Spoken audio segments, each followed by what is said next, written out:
السلام عليكم أصدقائي الصغار. اليوم درسنا على الجملة الفعلية. الجملة الفعلية هي التي تبدأ بفعل، والفعل هو حدث مقترب بالزمن، مثل كتب، يكتب، اكتب. تتكون الجملة الفعلية من فعل وفاعل ومفعول به. سوف أخبركم الآن مثال عن الجملة الفعلية، مثل قرأ أحمد الكتاب. ما نوع كلمة قرأ؟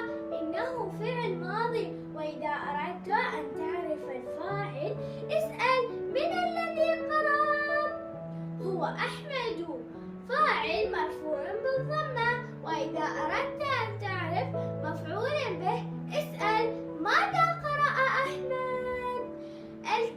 الكتاب مفعول به منصوب بالفتحة. شكرا لكم أصدقائي لحسن استماعكم. كانت معكم سارة الصبر.